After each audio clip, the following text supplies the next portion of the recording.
The marketing landscape is shifting faster than anyone predicted. The old maps don't work.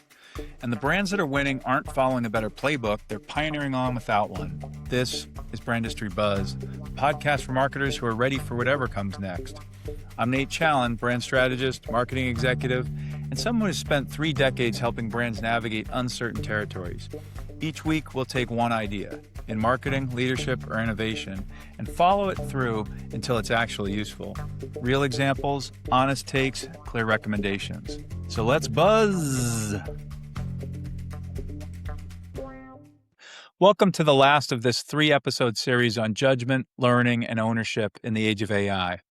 I'd encourage you to go back and listen to Part 1, AI Wills and Will Nots, and Part 2, Show the Work.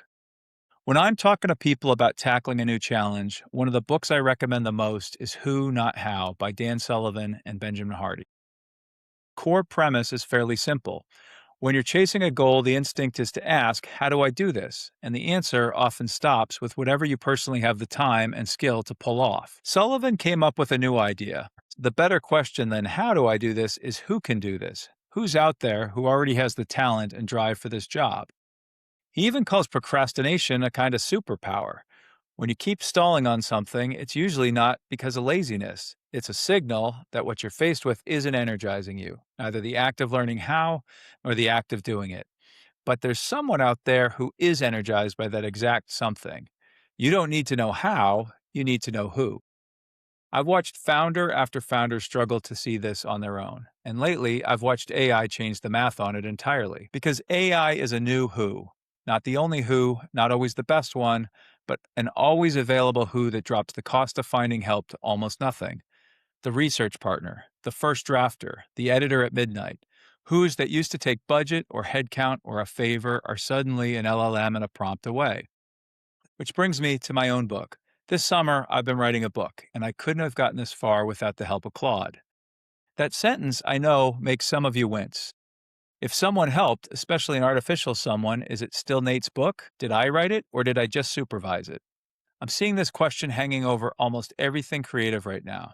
Songs, essays, logos, newsletters, comments.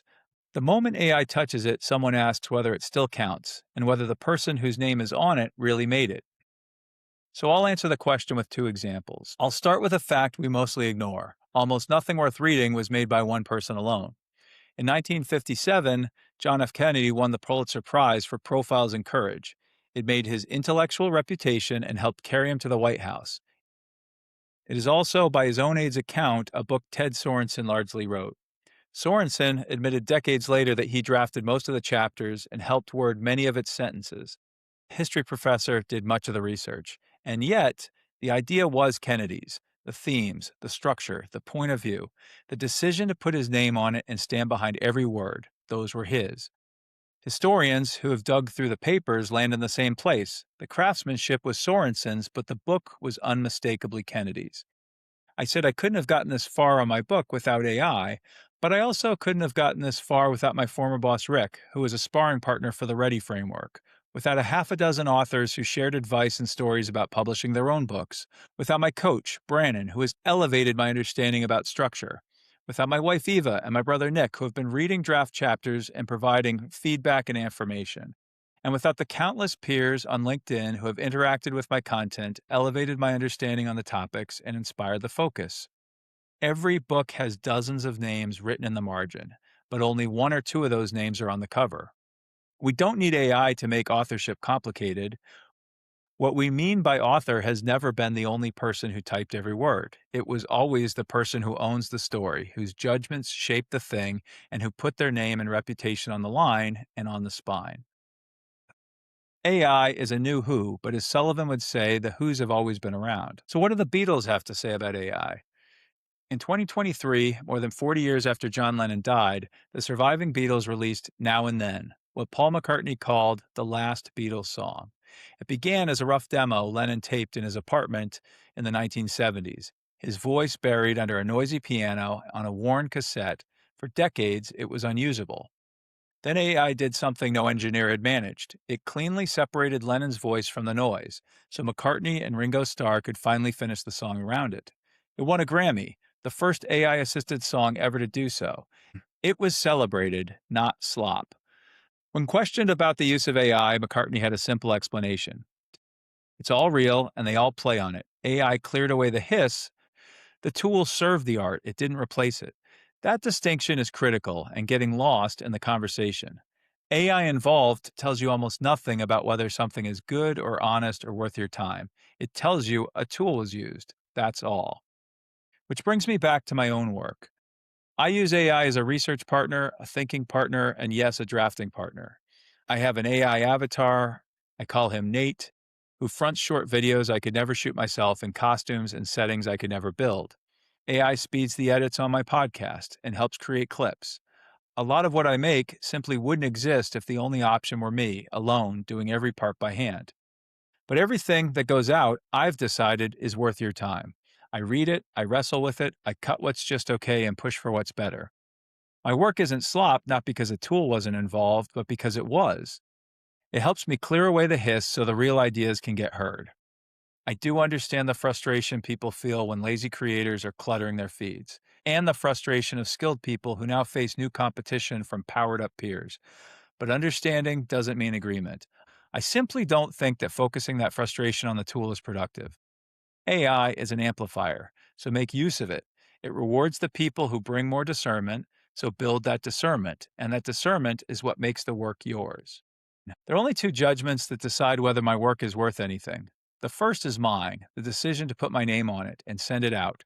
That decision means I own all of it, the parts I wrote, the parts I directed, the parts I fixed, and the parts I approved. The second is yours, the decision to read it, share it, act on it, or scroll past it. Worth is settled in these two judgments, not by answering was AI involved. Which is why I'm not worried that AI is the end of creative work, just the opposite. I think I first saw this idea articulated by Tom Goodwin, and if not, I'll give him credit anyhow. When everyone can generate something competent in seconds, simply competent stops being valuable. What rises above the noise is taste, a point of view, a reason to care, the things AI doesn't do on its own. Abundance of the ordinary only elevates the exceptional. The best creators won't be replaced by AI, they'll be replaced by the best creators using AI, the ones using AI to reach further than they ever could alone. So how do you make it yours? First, own the idea. The tool can help you execute. It can't decide what's worth making or why. Make sure to bring your experience and point of view. That's the part that's always yours. 2, only put your name on what you're willing to own. Your name is the promise that you judge this worth sending. Break that promise and your name becomes worthless.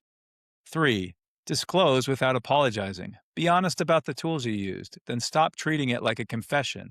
McCartney explained the AI on Now and Then plainly, and then moved on, and won a Grammy. So can you. Maybe not a Grammy. 4, use it to reach further, not to lower the bar. The goal isn't the same thing with less effort. It's something better, bigger, or truer than you could have made alone. Finally, let your taste be the difference. In a world where competence is abundant, taste is the edge. Develop it, trust it, and let it be the thing people recognize as unmistakably you.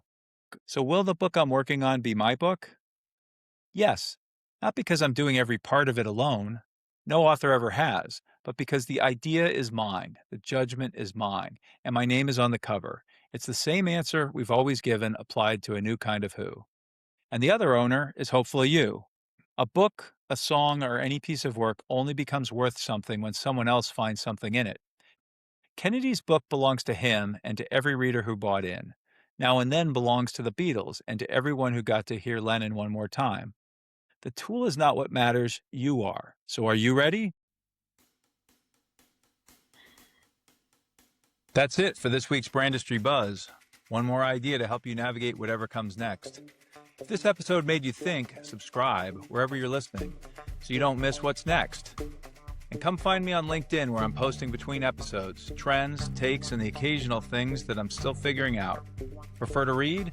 Brandistry Buzz is also a weekly newsletter on LinkedIn and Substack. Links are in the show notes. I'll be back next week. In the meantime, stay ready.